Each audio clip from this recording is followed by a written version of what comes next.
സന്തോഷത്തിന്റെയും സ്നേഹത്തിന്റെയും ഒരുമയുടെയും സമയമാണ്. ക്രിസ്മസ് ആഘോഷത്തിന്റെ ഹൃദയഭാഗത്ത് മേരിയുണ്ട്. ഇതാ കർത്താവിന്റെ ദാസി, നിന്റെ വാക്ക് എന്നിൽ നിറവേറട്ടെ എന്ന് പറഞ്ഞുകൊണ്ട് തിരുക്കുമാരന്റെ പിറവെ സ്വാഗതം ചെയ്ത പരിശുദ്ധ അമ്മയെ മാറ്റി നിർത്തിക്കൊണ്ടുള്ള ഒരു ക്രിസ്മസ് ആഘോഷം നമുക്ക് ചിന്തിക്കാനായി സാധിക്കും.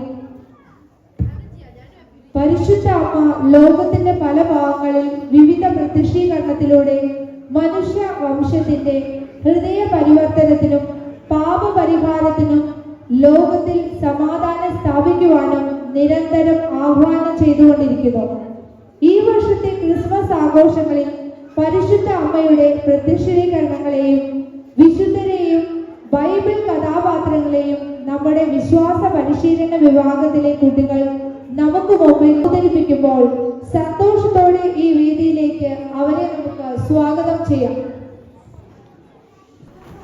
ആദ്യമായി ലൂർദ് മാതാവിനെ പ്രതിനിധാനം ചെയ്തുകൊണ്ട് നമ്മുടെ ആഞ്ചല സനീഷ് മുന്നോട്ട് വരുന്നതാണ്. ഏറ്റവും സന്തോഷത്തോടെ സ്വാഗതം ചെയ്യാം ആഞ്ചല സനീഷ്. ലൂർദ് മാതാവ്. മദോന്ന ഡി ലൂർദ്.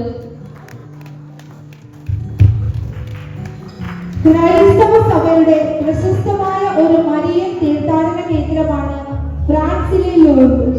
1858 ഫെബ്രുവരി 11 വിശുദ്ധ ബെർണാർഡ് തീർത്ഥയ്ക്ക് പ്രത്യക്ഷപ്പെട്ടത് മുതലാണ് ലൂർദ് മാതാവിന്റെ ചരിത്രം ആരംഭിക്കുന്നത്.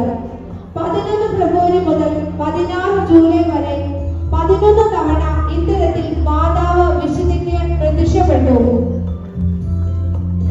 അടുത്തതായി നമുക്ക് സ്വാഗതം ചെയ്യാം അന്നലീസ സനീഷ്.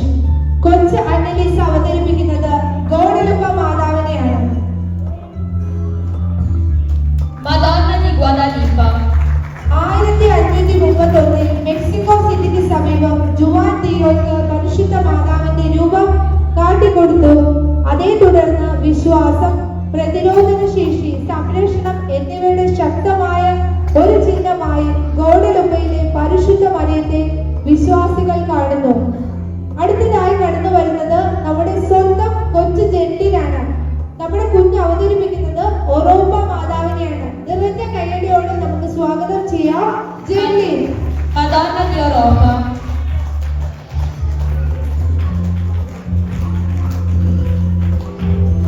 അടുത്തതായി നമുക്ക് സ്വാഗതം ചെയ്യാം എമിയ സിജോ. എമിയ അവതരിപ്പിക്കുന്നത് ഫാത്തിമ മാതാവിനെയാണ്. പരിശുദ്ധ കന്യാമറിയത്തിന് കത്തോലിക്ക സഭ നൽകിയ നാമമാണ് ഫാത്തിമ മാതാവ്. 1917 പോർച്ചുഗലിലെ ഫാത്തിമയിൽ 3 കുട്ടികൾക്ക് പ്രത്യക്ഷപ്പെട്ടതിൻ്റെ അടിസ്ഥാനമാക്കിയാണ് ഈ നാമനിർദ്ദേശം നടന്നത്. ലൂച്ചിയ, ഫ്രാൻസിസ്കോ, ജസീന്ത എന്നാണ് അവരുടെ പേരുകൾ.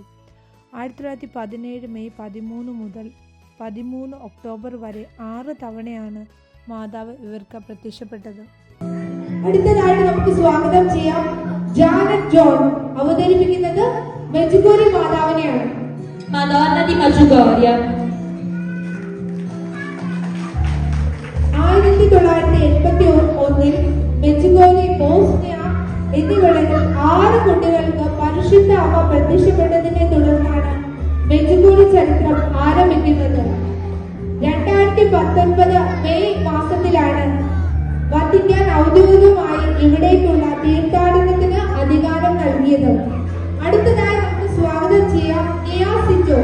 നിയ അവതരിപ്പിക്കുന്നത് റോസ മിസ്റ്റിക്ക മാതാവിനെയാണ്. റോസ മിസ്റ്റിക്ക. ഇറ്റലിയിലെ ബ്രേഷ്യയിൽ മോത്തിക്ലാരിയിൽ ജനിച്ച പെരീന ഗില്ലി എന്ന നേഴ്സിന് 1947 ആദ്യമായി പ്രത്യക്ഷപ്പെടുന്നത്. ആദ്യ പ്രത്യക്ഷപ്പെടലിൽ മാതാവിന്റെ നെഞ്ചിൽ 3 വാൾ തുളച്ചു കയറിയതായി കാണപ്പെട്ടിരുന്നു. പിന്നീട് ജൂലൈ 13 വീണ്ടും പ്രത്യക്ഷപ്പെടുമ്പോൾ വാളുകളുടെ സ്ഥാനത്ത് 3 തരത്തിലുള്ള റോസാ പുഷ്പങ്ങൾ കാണുകയുണ്ടായി. സ്വർണം, വെള്ളനിറം, ചുവപ്പ് എന്നിവയായിരുന്നു അത്.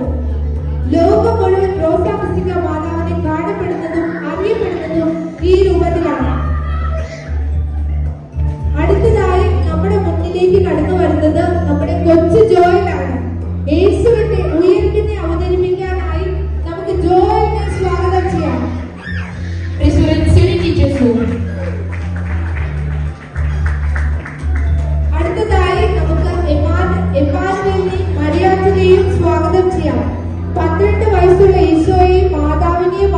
ഇവർ അവതരിപ്പിക്കുന്നത്.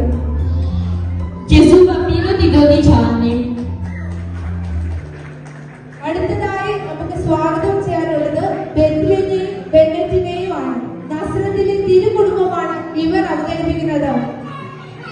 Maria Giuseppe con il bambino.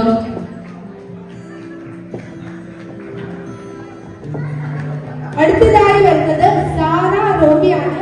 Sara അവതരിപ്പിക്കുന്നത് വിശുദ്ധ കൊച്ചു ത്രസ്യയാണ്. കത്തോലിക്ക സഭയിലെ അറിയപ്പെടുന്ന വിശുദ്ധയാണ് ലിസ്ബണിലെ വിശുദ്ധ കൊച്ചു ത്രസ്യ. ചെറുപുഷ്പം എന്ന പേരിലും ഈ വിശുദ്ധ അറിയപ്പെടുന്നു. Piccola Teresa. അടുത്തതായി നമ്മുടെ മുമ്പിലേക്ക് എത്തുന്നത് ഗ്രേത്ത മെറിനാണ്.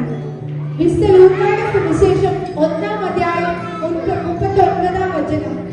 ആ ദിവസങ്ങളിൽ മറിയം യൂദയായിലെ മലപ്രദേശത്തുള്ള ഒരു പട്ടണത്തിലേക്ക് തിടുക്കത്തിൽ യാത്ര പുറപ്പെട്ടു.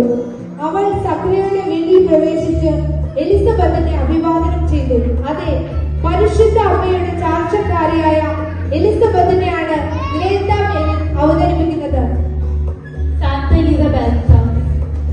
അടുത്തതായി നമുക്ക് സ്വാഗതം ചെയ്യാം എഡ്വിൻ. എഡ്വിൻ അവതരിപ്പിക്കുന്നത് വിശുദ്ധ അന്തോണീസ് പുണ്യാളനെയാണ്.